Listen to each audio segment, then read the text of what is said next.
नौजवान था और यतीम भी था। शौक बन गया दीन पढ़ने का। मोहल्लेदार इलाके वाले कहने लगे कहाँ से कमाएगा, ना बाप है, ना माँ है, ना घर है, कहाँ से। हजरत रूमी कहते हैं नौजवान ने जंगल में झोंपड़ी लगा ली। वहां वो सुबह मदरसे जाता, शाम को जंगल में रहता, वहां अल्लाह अल्लाह करता, सबक याद करता।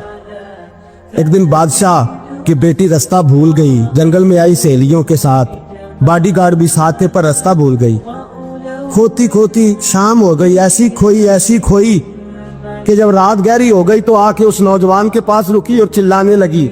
शेर के दहाड़ने की आवाज आती है, भेड़िए के बोलने की आवाज आती है। नौजवान अकेला, सहेलियां बिछड़ गई, गार्ड बिछड़ गए। कहने लगी मैं परेशान हूँ, मुझे जगह मिल जाएगी। नौजवान कहता मैंने शहजादी देखी और मुझे भी पता था कि घर एक ही है और आग को अंदर से दरवाजा भी बंद करना पड़ता है, जंगल जानवर भी आ जाते हैं। कहते मेरी छोटी सी कुटिया में, झोंपड़ी में वो आई, रो के कहने लगी सहारा कोई नहीं, अगर मैं पीछे निकलूंगी तो भेड़िए खा जाएगा।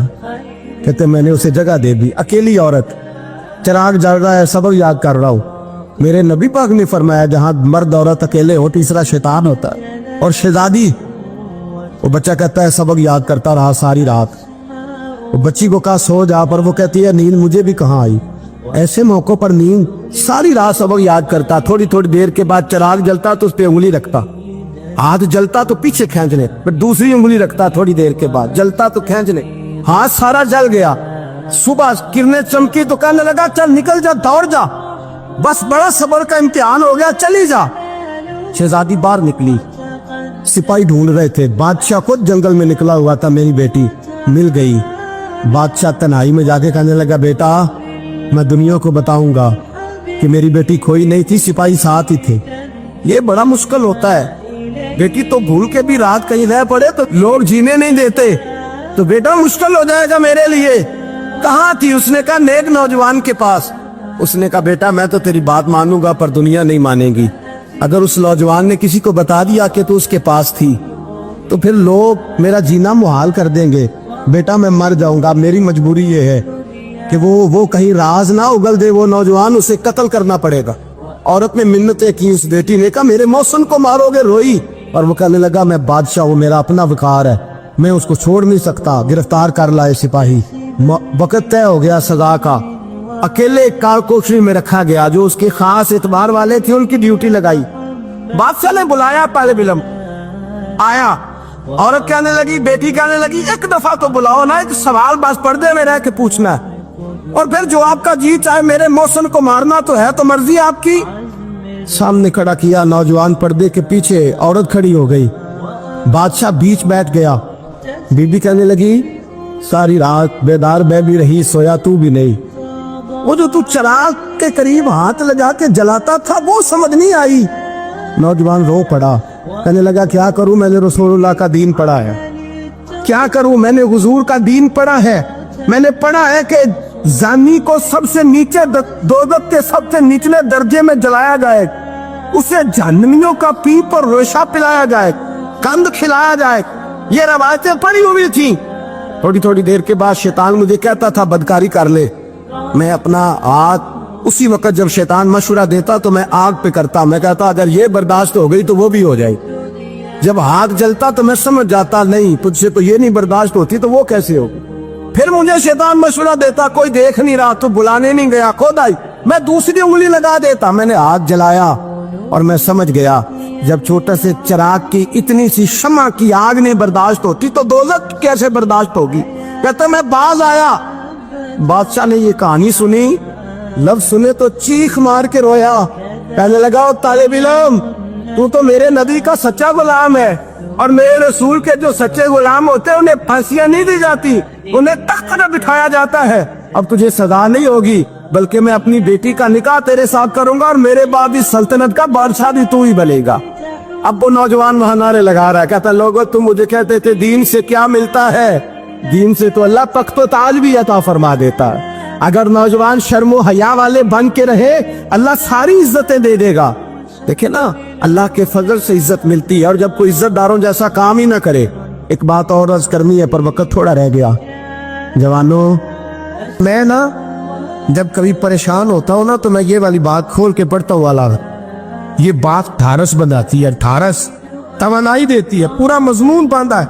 आला हजरत कहते हैं बेरूपिया था, मदारी, रूप बदल बदल के दिखाया करता था, बादशाहों से इनाम लेता था। एक दिन औरंगजेब आलमगीर के पास आ गया, कहने लगा मैं रूप बदलूंगा, अगर आप पहचान ना सके तो मैं इनाम लूंगा।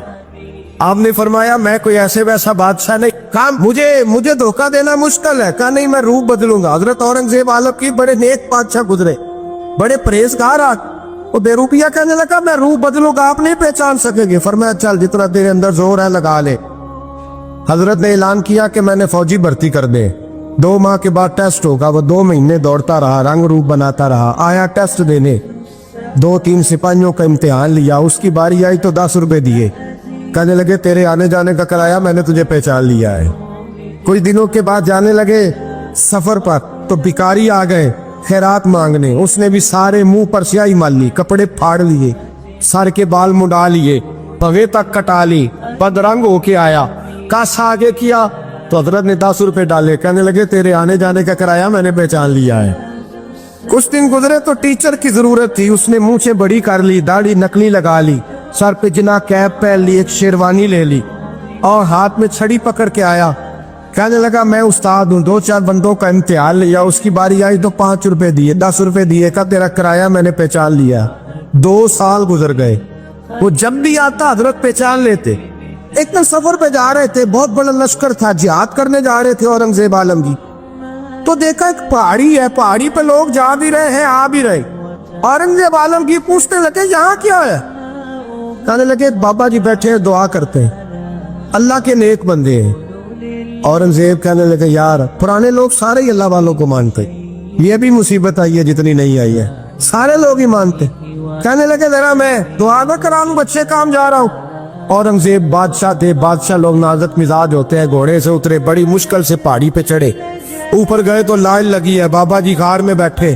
कहने लगे मैंने मिलना, मैं औरंगजेब हूँ। उन्होंने कहा हमारा बाबा उस तरह का पीर नहीं कि अमीर आए तो रंग और हो, गरीब आए तो और हो, यहाँ अगर मिलना है तो लाइन में लग जाओ, सब एक जैसे। अब लाइन में खड़े हो गए, 50 आदमी आगे थे, कहते 51वां नंबर था। थक गया धूप में खड़ा खड़ा, जब मैं पहुंचा गार के दाने तो मैंने बाबा जी के चेहरे पे नजर डाली तो बड़ा नूरानी चेहरा, बड़ी खूबसूरत लबो लहजा। मैंने कहा मेरे जैसा आदमी भी पगड़ी बांध ले तो अच्छा लगने लग जाता है, बड़ा खूबसूरत अंदाज। कहते हैं मैं उनके पास अत्ताहियात की हालत में बैठ गया। मैंने कहा हुजूर मैं जा रहा हूँ जिहाद करने, दुआ करना। बुजुर्गों ने हाथ उठाए, अल्लाह इसकी मदद फरमा, दीन को गलबा अता फरमा, इससे दीन का सच्चा पक्का सिपाही बना। फिर थपकी दी, 2-4 नसीहतें निकाल डाली, देखना जुल्म न करना, ज्यादती न करना, जब तू जीत खर न करना, गुरूर न करना, नसीहतें भी कर दी। कहते अब जब मैं उठा तो 2-4 दिनार बतौरे नजराना मुसल्ले के नीचे रखे और उल्टे कदम जब मैं गार से उतरा, उन्होंने रुमाल झाड़ा और उठ के खड़े हो गए। कहने लगे आज नहीं तूने पहचाना, आज नहीं तूने पहचाना, मेरा इनाम बनता है, आज नहीं पहचाना, ला पैसे। औरंगजेब कहने लगा यार तूने हद कर दी, कहाँ चढ़ा कहाँ खड़ा रहा, धूप में थक गया, कमाल कर दी भाई तूने। बता तू क्या लेगा, अब तू जल्दी बता, वो कितने लोग पीछे धूप में खड़े हैं, लश्कर सारा खड़ा है, क्या लेगा? उसने कहा सबसे कीमती हीरे वो है जो तेरे सर के ताज में लगे हुए, मुझे तेरा ताज चाहिए। ओ भाइयों सुनना और याद रखना, मेरे आला हजरत कहते हैं बादशाह ने सर के ऊपर से ताज उतारा, बहरूपिये के कदमों में रखा और कहने लगे ये ले, और ये तो तेरा मांगने पर मैंने दिया है ना, मैं वापस आता हूँ तो आना, मैं अपनी मर्जी से भी तुझे दूंगा। तूने औरंगजेब जैसे बंदे को धोखा दिया, आना मैं उस वक्त भी दूंगा। वो देकर बस बात खत्म हो गई, हद हो गई। देकर कहते हैं जब मैं पलटा ना वापिस, बहरूपिये ने आवाज दी बादशाह ठहर जा। तो मैंने पलट के देखा तो कहने लगे ये अपना ताज ले जा, उठा और ले जा। मैंने कहा 2 साल बीत गए तुझे मेहनत करते, आज काबू आया तो ले जाओ। कहने लगा ले जा, मसला समझ में आ गया। मैंने कहा मुझे भी तो समझाना। कहते वो फूट फूट के रोया, उसकी आंखें बरस पड़ी, सैलाब की तरह आंसू बह निकले, तड़पा और रो के कहने लगा बादशाह मैंने झूठ मूठ रसूलुल्लाह की गुलामी इख्तियार की थी, झूठ मूठ की दाढ़ी, झूठ मूठ की पगड़ी, झूठ मूठ का फकर, मैंने झूठ मूठ नबी पाक का लिबास पहना है तो तेरे जैसे बादशाहों के ताज मेरे कदमों में आ गए हैं। अगर मैं सचमुच रसूलुल्लाह का गुलाम बनूंगा तो अल्लाह क्या कुछ अता फरमाए, अल्लाह कितनी नेमतों से नवाजे। मेरे हालत क्या फरमाते हैं, आला हज़रत फरमाते हैं फरिश्ते भी करते हैं ताजीम मेरी। कौन जी? अल्लाह। ऐसा अकीदा भी कम मिलेगा जो बरेली के इमाम का अकीदा है, ऐसा भी कम। कहते हैं फरिश्ते भी करते हैं ताजीम मेरी। क्यों? फरमाने लगे फिदा होके उन पर ये इज्जत मिली। बगदाद के एक दरवेश आलिम थे, तो वो जब भी नमाज पढ़ाते ना तो किसी ताजर की 2 बीवियों के बारे में दुआ मांगते। तो जो है मेरी बात पर, नमाज पढ़ाते तो कहते अल्लाह उस ताजर की 2 बीवियों को अपनी खास रहमतें अता फरमा। एक दिन लोग उनके गिर्द इकट्ठे हो गए, कहने लगे बाबा जी बताएं तो सही वो बीवियां कौन थी जिनके लिए आप दुआ मांगते। तो फरमाने लगे मेरे शहर का एक ताजर था, बहुत बड़ा ताजर था, मालदार था पर बे औलाद था। उसे बगदाद से मुल्क शाम जाना पड़ता था तिजारत करने, और कई कई महीने उसे शाम के मुल्क में रहना पड़ता था। उसने इस तरह किया कि वहां भी एक शादी कर ली। तो जो है ना मेरी बात पर, क्या कर लिया उसने? दूसरी शादी करना मर्द के लिए जायज है, तीसरी करना भी, चौथी करना भी भैया के वक्त, मगर अगर इंसाफ कर सके तो। अगर चारों में हम ना आधा मसला सुनते हैं और आधा ही बयान करते हैं, अगर इंसाफ ना कर सके फिर उसके लिए 4 जायज, फिर वो एक ही रखेगा। तो अजीज दोस्त, दूसरा निकाह कर लिया, शादी हो गई। अब वो वहां कुछ ज्यादा वक्त गुजारने लगा, मालदार आदमी था, बीवी को मकान भी लेके दे दिया। अब वो देर से आता वापिस, और जब आता भी तो उसके वो वाले अंदाज ना होते जो पहले हुआ करते थे। अब बीवी से बड़ा जासूस भी कोई नहीं होता, उसको तो पहले पता चल जाता है कि माजरा क्या है, उसे बड़ी खबर होती है। तो उसने महसूस कर लिया कि बदले बदले से मेरी सरकार नजर आते। वो कहने लगी अब के जब आता जाता है तो इसके हालात कुछ बदले बदले से हैं, माहौल कुछ और है। उसने एक बूढ़ा आदमी जो उसका अजीज भी था और समझदार भी था उसको तैयार किया। कहने लगी अब के जब मुल्क के शाम जाए ना तो इसका पीछा करना और खबर करना कि कहाँ रहता है, कहाँ जाता है, क्या करता है। वो बूढ़े बुजुर्ग जो थे वो खातून के कहने पर कुछ उसने किराया भी दिया। वो उस ताजर के पीछे गए और वापस आके खबर दी। कहने लगे कि ये तो 2-3 साल बीत गए, इसने वहां भी शादी की हुई है, तुझे बताया ही नहीं। बीबी बड़ी समझदार थी, हौसला मंद, जीरत, उसने शोर नहीं मचाया। उसने कहा कि मैं ना अब जब आएगा ना तो तरीके से बात करूंगी और पूछूंगी कि ऐसा क्यों किया। और ये भी उसने आके बताया कि अगर तेरे साथ निकाह के बाद उसे औलाद नहीं मिली तो औलाद वहां भी कोई नहीं, कि मुकम्मल तफसीलात। अब जब इस दफा खामद आया तो आते ही वो बीमार हो गया, कमजोर होने लगा। अब खातून ने मुनासिब नहीं समझा कि आते ही धड़ाम से मैं उसके सर पर ये ठोड़ दूं कि तूने निकाह किया हुआ है और मुझे बताया नहीं। वो जरा तसल्ली में रही, कुछ वो बीमार था, हौसला रखा, खिदमत करती रही। कुछ दिन गुजरे तो वो ताजर इंतकाल कर गया, फौत हो गया। अब राज खोल न सका, इद्दत गुजारी, और जब सारा माल जमा किया ना तो अशरफियों की बोरियां भर गई। सारा माल उस बीबी का, 4 बोरियों में अशरफियां, 4। यहां तो पेट का दोज़ख है, माज़ अल्लाह भरता ही नहीं। हाल मिन मजीद, हाल मिन मजीद। वो जो कहते थे ना कि बस बाहर चला जाऊं और बाहर मैं कुछ थोड़े से पैसे कमा के 2-3 साल में लौट आऊंगा, फिर यहाँ आके कोई कारोबार करूंगा, वो गए हैं तो वापिस नहीं आए। वो जो कहते थे ना बस मैंने इतना सा कारोबार करना है कि मकान बन जाए, उन्होंने 4 मकान भी बना लिए हैं, लेकिन ब्रेक हल में मजीद की दौड़ है।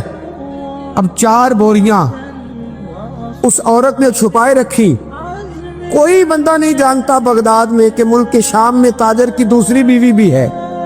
जब वो फारिग हुई तो उसने उस बूढ़े जासूस को फिर बुलाया और 2 बोरियां ऊंट पे रखी, खुद भी साथ बैठी और मुल्क के शाम गई। अल्लाह अकबर। वो बुजुर्ग कहते हैं मैं ऐसे नहीं दुआ करता। उसको जाके कहने लगी मैं अकेली वारिस नहीं हूँ, आधे की वारिस तू भी है। मैं अकेली वारिस नहीं, ये तकसीम विरासत है, आधी की वारिस तू भी है। तो रख अपने पैसे। मुझे पता है उसने निकाह किया था पर मुझे बताया नहीं था, तो रख अपने पैसे, मैं तुझे दे रही हूँ। आधे तेरे हैं, आधे मेरे हैं। اس نے نظر اٹھائی تو رو پڑی، کہنے لگی نہیں اب یہ سارے تیرے ہی ہیں، اگر تو اللہ سے ڈرتی ہے تو میں بھی رب سے ڈرتی ہوں، اگر تو مصطفیٰ کریم کا کلمہ پڑھتی ہے تو میں بھی اسی نبی کی ماننے والی ہوں۔ کہا بات کیا ہے، میرا کیوں ہے سارا؟ تو وہ خاتون کہنے لگی وہ 2 سال 3 سال سے میرے ساتھ نکاح تھا اور اس نے بتایا تھا مجھے کہ میری بیوی بھی ہے، اور میں غریب تھی تو میرے والدین کو بھی بتایا تھا کہ میری دوسری شادی ہے، یہ مکان اس نے مجھے لے کے دیا تھا، میرے تمام اخراجات وہ پورے کرتا تھا، نان و نفقہ کا خیال رکھتا تھا، لیکن اب کہ جب وہ آیا تو وہ بیمار تھا۔ اس نے مجھے بتایا کہ مجھے طبیب نے بتایا ہے کہ میں شدید بیمار ہوں، شاید بچ نہ سکوں۔ تو کہنے لگی وہ مجھے کئی لاکھ روپے بھی دے گیا اور جاتے دفعہ مجھے طلاق بھی دے گیا، فارغ کر گیا۔ کہنے لگا تو جہاں چاہے میرے بعد نکاح کر سکتی ہے، اور کہنے لگا میں چاہتا تھا پہلی بیوی کو بتا دوں، موقع نہیں بنا اور اس کا دل نہ ٹوٹے، بتا نہیں پایا، لہذا وہ مجھے ڈھیر سارے پیسے دے چکا ہے، سارا میرا حصہ مجھے پہلے سے دے چکا ہے۔ میری بہن اب یہ 4 بوریوں میں سے 2 میری نہیں بلکہ 4 کی 4 ہی تیری ہے، تو ہی اس کی حقدار ہے۔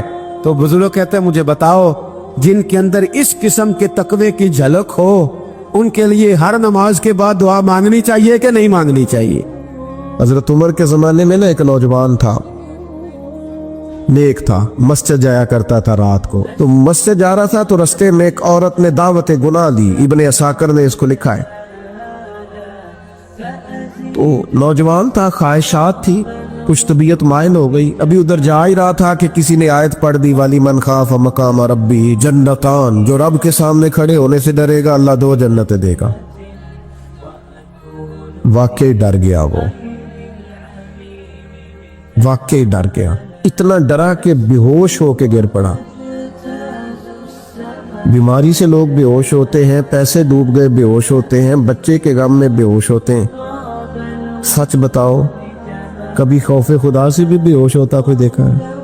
ہمارے ہاں تو روز مرہ ہی نہیں ہے بھائی، اور بڑی باتیں ہیں بے ہوش ہونے کی، ڈرنے کی، غش کھانے کی۔ بے ہوش ہو کے گر پڑا، بوڑھے باپ کو کسی نے بتایا بچہ بے ہوش پڑا ہے، اٹھا کے گھر لائے، گھر لا کے کہا بیٹا کیا ہوا؟ نوجوان ہے، چڑھتی جوانی ہے پر پاکیزہ بڑی ہے۔ کہنے لگا ابا جی گناہ کی طرف چلا گیا تھا پر میں نے آیت سن لی جو اللہ کے سامنے کھڑے ہونے سے ڈرے گا رب 2 جنتیں دے گا، میں ڈر گیا تھا، رب واقعی 2 جنتیں دے گا۔ باپ رو پڑے، ابا جی کی آنکھوں میں آنسو آئے اور کہا پتر اللہ بڑا مہربان ہے، اس کے بعد یہ سچے ہیں، واقعی 2 جنتیں دے گا۔ اس نے پھر ایک چیخ ماری اور اس طرح کی ماری کہ اس کی روح ہی پرواز کر گئی، روح ہی پرواز کر۔ کشتگان خنجر تسلیم را، عشق کی خنجر سے قتل ہو گئے لوگ۔ صبح حضرت عمر کو پتا چلا کہ انہوں نے تو رات جنازہ بھی پڑھ دیا، تدفین بھی کر دی۔ جناب عمر فرمانے لگے اتنا نیک نوجوان خوف خدا سے دنیا سے چلا گیا، مجھے کیوں نہیں بلایا میں جنازہ پڑھتا؟ فاروق اعظم فرما رہے ہیں میرا شوق تھا میں اس کا جنازہ پڑھتا۔ کہ حضور